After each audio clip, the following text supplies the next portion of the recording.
ಸನ್ಮಾನ್ಯ ವಿಜಯಾನಂದ ಕಾಶಪ್ಪನವರಿಗೆ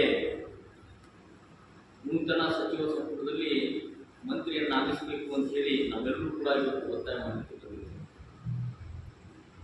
ನಮಗೆಲ್ಲರಿಗೂ ಗೊತ್ತಿರುವಂತೆ ವಿಜಯಾನಂದ ಕಾಶಪ್ಪನವರು ಲಿಂಗಾಯತ ಸಮುದಾಯದ ಒಬ್ಬ ಬಹುದೊಡ್ಡ ನಾಯಕರಾಗಿ ಹೊರಹೊಮ್ಮಿದ್ರೂ ಕೂಡ ಇವತ್ತು ಈ ರಾಜ್ಯದ ಇನ್ನೊಂದು ಬಹುದೊಡ್ಡ ಸಮಾಜವಾಗಿರುವಂಥ ಮುಸಲ್ಮಾನರ ಮನಸ್ಸು ಗೆದ್ದಿರ್ತಕ್ಕಂಥ ಒಬ್ಬ ನಾಯಕ ಅನ್ನುವಂಥ ಮಾತನ್ನ ಇಲ್ಲಿ ಬಹಳ ಹೆಮ್ಮೆಯಿಂದ ನಾನು ಹೇಳಲಿಕ್ಕೆ ಬಯಸ್ತೇನೆ.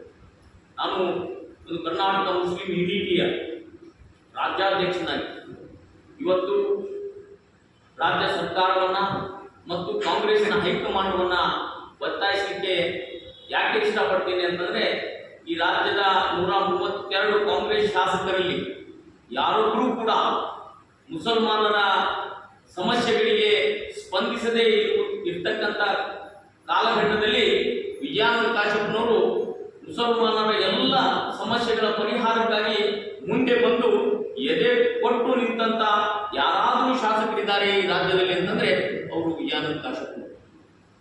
ವಿಜಯಾನಂದ ಕಾಶಪ್ಪನವರು NRC CAA ಹೋರಾಟದಲ್ಲಿ 130 ಕಿಲೋಮೀಟರ್ ನಮ್ಮೊಂದಿಗೆ ನಡೆದು ಬಿಜಾಪುರದ ಸಮ್ಮೇಳನದಲ್ಲಿ ಭಾಗವಹಿಸಿದರು.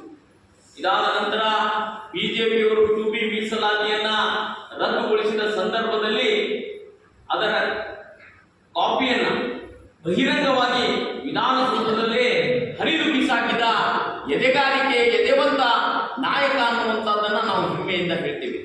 ಇದರ ಜೊತೆಗೆ ಬೆಳಗಾವಿಯ ವಿಕಾಸಸೌಧದಲ್ಲಿ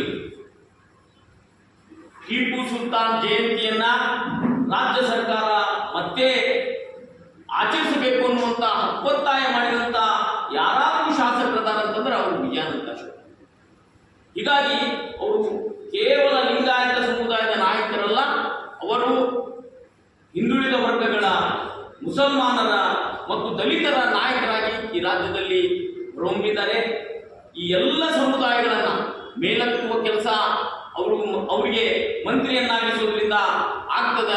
ಜೊತೆಗೆ ರೈತರ ನೀರಾವರಿ ಯೋಜನೆಗಳ ಮತ್ತು ಈ ಭಾಗದ ಅನೇಕ ಜ್ವಲಂತ ಸಮಸ್ಯೆಗಳ ಪರಿಹಾರ ಆಗ್ತದ. ಈ ಬಾರಿಯ ಏನು ಮಂತ್ರಿಮಂಡಲ ರಚನೆ ಆಗ್ತಾ ಇದೆ, ಈ ಮಂತ್ರಿಮಂಡಲ ರಚನೆಯಲ್ಲಿ ಅವರನ್ನ ಯಾವುದೇ ಕಾರಣಕ್ಕೂ ಮಂತ್ರಿಯನ್ನಾಗಿಸಬೇಕು ಅಂತ ಹೇಳಿ ನಾವೆಲ್ಲರೂ ಕೂಡ ಇವತ್ತು ಇಲ್ಲಿ ಕುಳಿತಂತವರು ಮತ್ತು ಈ ಭಾಗದ ಎಲ್ಲ ಜನರು ಕೂಡ ಆಗ್ರಹ ಮಾಡ್ತೇವೆ. ಅವರನ್ನ ಈ ಬಾರಿ ಮಂತ್ರಿಯನ್ನಾಗಿಸಬೇಕು. ಒಳ್ಳೆಯ ಖಾತೆ ನೀಡುವ ಮೂಲಕ ಜನಸೇವೆಗೆ ಅವರನ್ನ ತೊಡಗಿಸಿಕೊಳ್ಳಿಕ್ಕೆ ಅವಕಾಶ ಮಾಡಿಕೊಡಬೇಕಂತ ಹೇಳಿ ನಾನು ಕರ್ನಾಟಕ ಮುಸ್ಲಿಂ ಯುನಿಟಿಯ ಪರವಾಗಿ ಮತ್ತು ಕಾಂಗ್ರೆಸ್ ಪಕ್ಷದ ಪರವಾಗಿ ಈ ರಾಜ್ಯದ ಮುಖಂಡರಿಗೆ ಮತ್ತು ಹೈಕಮಾಂಡ್ಗೆ ವಿನಂತಿ ಪೂರ್ವಕ ಮನವಿಯನ್ನ ಮಾಡ್ತೇನೆ. ಅವರಿಗೆ ಈ ಬಾರಿ ಯಾವುದೇ ಕಾರಣಕ್ಕೂ ಮಂತ್ರಿ ತಪ್ಪಬಾರದು, ಅವರು ಮಂತ್ರಿ ಆಗಿ ನಮ್ಮ ಜಿಲ್ಲೆಗೆ ಬರಬೇಕು ಅನ್ನುವಂತ ಒಂದು ಹಕ್ಕೊತ್ತಾಯವನ್ನ ನಾನು ಈ ಮೂಲಕ ಮಾಡ್ತೇನೆ. ಧನ್ಯವಾದ.